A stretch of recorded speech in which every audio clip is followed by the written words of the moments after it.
Selamat pagi Bu Lisa dan teman-teman. Nama saya adalah Dean Christian dari kelas 11 MIPA nomor 4.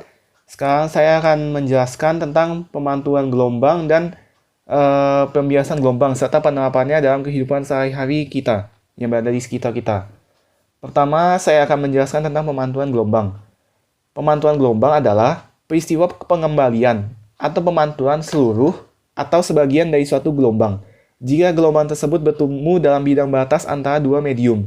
Jadi kayak misalnya ada suatu bidang lurus ini, terus ada gelombang nih, terus ini ada pembatasnya kan biasanya ada kayak pembatasnya. Nanti gelombang tersebut akan dipantulkan berdasarkan pembatasan tersebut. Bisa seluruhnya, bisa juga sebagian.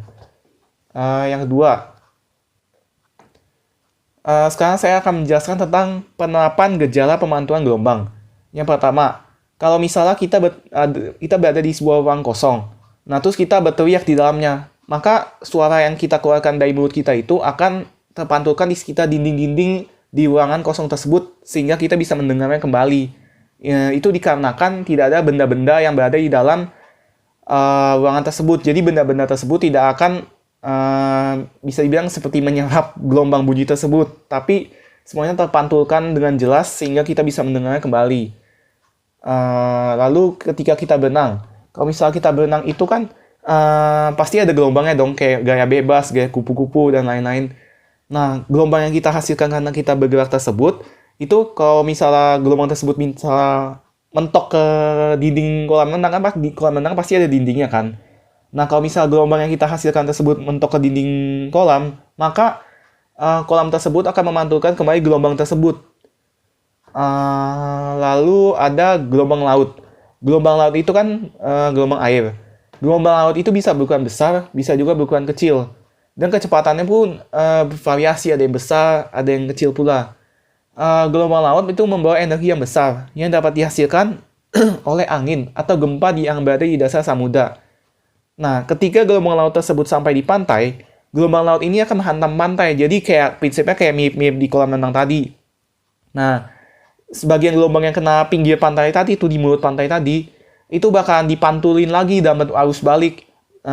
Arus balik ini bergerak di bawah permukaan air laut. Makanya kan kalau misal kita di pantai, kita tuh nggak boleh harus lihat-lihat dulu kondisi cuaca pada saat itu, kondisi arus di pantai itu. Soalnya kalau misalnya arusnya lagi gede, otomatis yang dipantulin sama bibir pantai itu juga gede juga dong.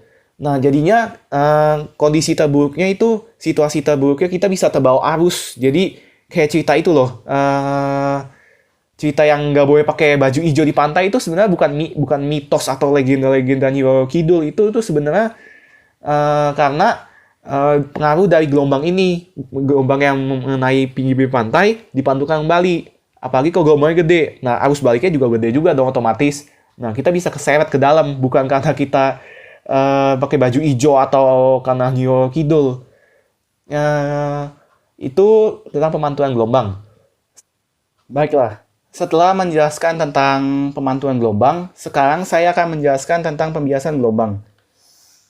Pembiasan gelombang adalah peristiwa pembelokan arah perambatan suatu gelombang. Hal ini dapat terjadi jika gelombang tersebut melewati bidang batas antara dua medium yang memiliki indeks yang berbeda.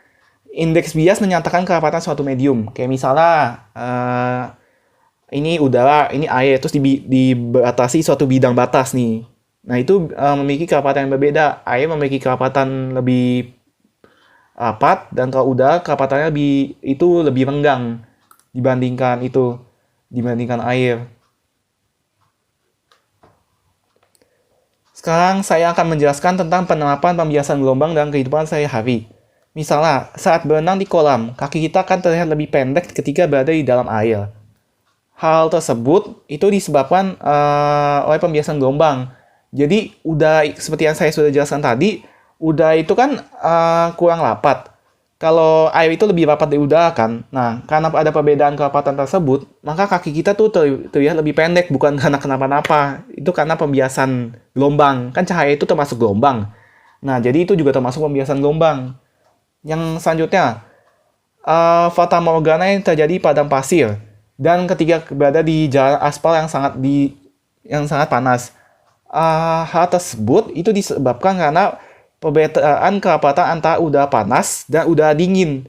Udara dingin mempunyai kerapatan udara yang lebih pekat dan berat, sedangkan udara panas memiliki kerapatan udara yang lebih rendah.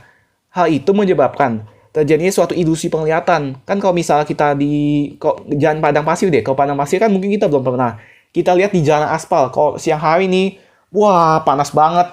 Aspalnya itu kan suka kelihatan kayak ada genangan air kan. Nah itu tuh bukan genangan air, itu fata morgana. Itu ilusi penglihatan yang sudah saya jelaskan tadi. Jadi seakan-akan kita ngelihat kayak ada sekelumpulan air atau genangan air. Padahal itu cuma ilusi karena ada perbedaannya kerapatan antara udara panas dan udara dingin. Selanjutnya, pensil yang dimasukkan ke dalam air akan terlihat bengkok. Konsepnya ini itu mirip-mirip sama yang ketika kita melihat kaki dalam kolam air. Kalau misal kita masukin pensil ke gelas, itu pasti kalau kita lihat dari suatu sisi pasti akan kelihatannya kayak bengkok atau nggak patah. Kayak sisi bawah sebelah sini, sisi atas sebelah sini. Tenang saja, pensil Anda tidak patah. Itu dikarenakan adanya pembiasan gelombang. Itu karena terjadinya perbedaan kerapatan antara udara dan air. Udara itu kurang rapat atau lebih renggang, sementara air itu lebih rapat. Perbedaan mediumnya, kerapatan mediumnya. Selanjutnya, ikan itu akan terlihat lebih dekat jika berada di dalam air. Jadi ketika kita melihat dari atas nih, ketika kita melihat ikan dari dalam, ketika berada di dalam air, maka itu kita bakal ngeliat, wah ini ikannya deket ya. Padahal ketika kita ngeliat, itu ternyata dalam, ikannya di dalam. Sama kayak kolam itu, kalau misal kita lihat dari atas, ternyata lebih pendek kan. Padahal sebenarnya itu dalam. Makanya hati-hati kalau misalnya kita mau masuk ke kolam renang, atau ke sungai, atau ke danau. Kita harus lihat-lihat dulu, ini dalam atau enggak, dangkal atau dangkal. Karena itu bisa aja itu terjadi karena adanya pembiasan gelombang. Seperti yang saya sudah bilang, cahaya itu termasuk gelombang. Sehingga kalau kita tiba-tiba masuk aja, kita bisa tenggelam. Karena itu cuma pembiasan gelombang, kelihatannya tuh kayak dangkal, padahal sebenarnya itu dalam. Sekian penjelasan dari saya, terima kasih.